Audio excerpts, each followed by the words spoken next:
ससुराल से मायके एक नगर में एक साहूकार अपने भरे पूरे परिवार के साथ रहता था। उसके 7 बेटे, एक बेटी और 7 बहुएं थीं। साहूकार की बेटी दिवाली पर अपने ससुराल से मायके आई हुई थी।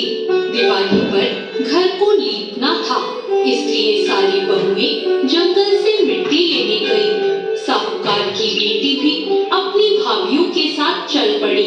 साहूकार की बेटी जहाँ मिट्टी खोद रही थी, उस स्थान पर साहू अपने बच्चों के साथ रहती थी।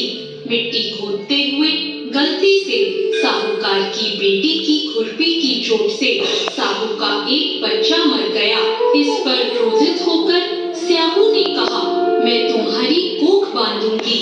साहू के वचन सुनकर साहूकार की बेटी अपनी 7 भाभीयों से एक-एक कर विनती करने लगी कि वह उसके बदले अपनी कोख बंधवा ले।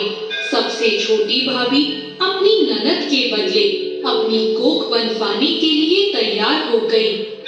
इसके बाद छोटी भाभी के जो भी बच्चे होते वो 7 दिन बाद मर जाते।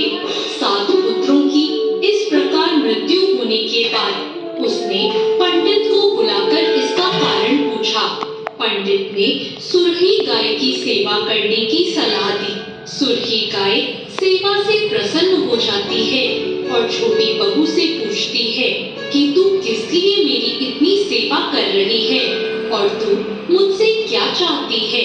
जो कुछ तेरी इच्छा हो वो तू मुझसे मांग ले।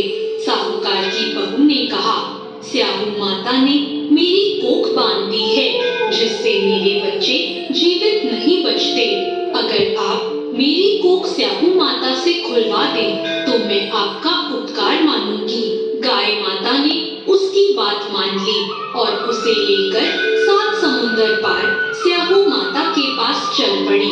रास्ते में थक जाने पर दोनों आराम करने बैठ गए। अचानक साहूकार की छोटी बहू की नजर एक ओर गई। वहां उसने देखा कि एक सांप गरुड़ पंखनी के बच्चों को डसने जा रहा है। यह देखते ही उसने उन बच्चों को बचाने के लिए उस सांप को मार दिया। थोड़ी देर बाद गरुड़ पंखनी वहां आ जाती है और खून बिखरा हुआ देखकर उसे लगता है कि छोटी बहू ने उसके बच्चों को मार दिया है। इस पर वह छोटी बहू को चोंच मारना शुरू कर देती है। छोटी बहू गरुड़ पंखनी से कहती है कि मैंने तुम्हारे बच्चों की जान बचाई है। गरुड़ पंखनी ये सुनकर बहुत खुश होती है और वह छोटी बहू से कहती है कि वो किस प्रकार उसकी मदद कर सकती है। तो छोटी बहू कहती है कि वह उसे स्याहू माता तक पहुंचा दे। गरुड़ पंखनी सुरही गाय और छोटी बहू को अपनी पीठ पर बिठाकर 7 समुंदर पार करवा देती है और उन्हें स्याहू माता के पास पहुंचा देती है। स्याहू माता सुरही गाय को देखकर बोलती है कि बहन, तुम तो बहुत दिनों में आई हो।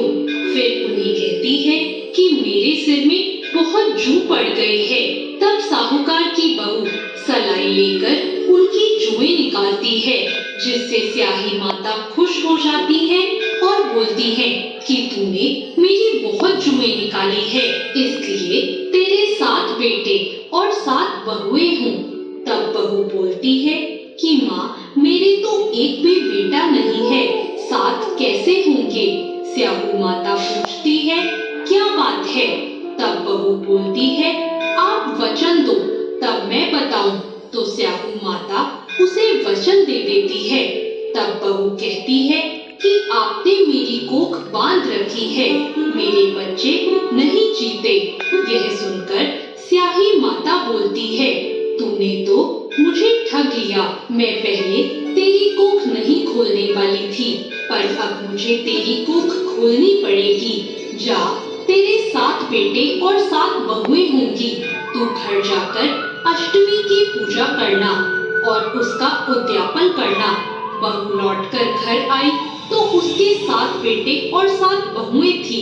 वो सबको देखकर बहुत खुश हो गई। अब अष्टमी के दिन उसने 7 अहोई बनाकर पूजा उद्यापन किया।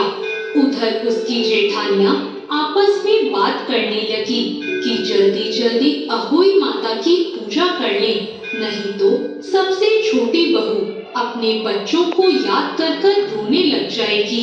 जब उसके रोने की कोई आवाज नहीं आई तो उसने अपने बच्चों से कहा कि जाकर चाची के घर देखकर आओ कि अभी तक वो रोई क्यों नहीं। बच्चों ने जाकर देखा तो वहाँ चाची कुछ मांड रही थी और उद्यापन और पूजा की तैयारी कर रही थी। उन्होंने जाकर अपनी माताओं को ये बात बताई। यह सुनते ही जेठानियां दौड़ी दौड़ी उसके घर आई और उससे पूछा कि तेरी कोख कैसे छूट गई। देवरानी बोली, स्याऊ माता ने मेरे ऊपर कृपा कर कर मेरी कोख खोल दी। स्याऊ माता जैसे उस पर कृपा करी ऐसे सब पर कृपा करना। धन्यवाद।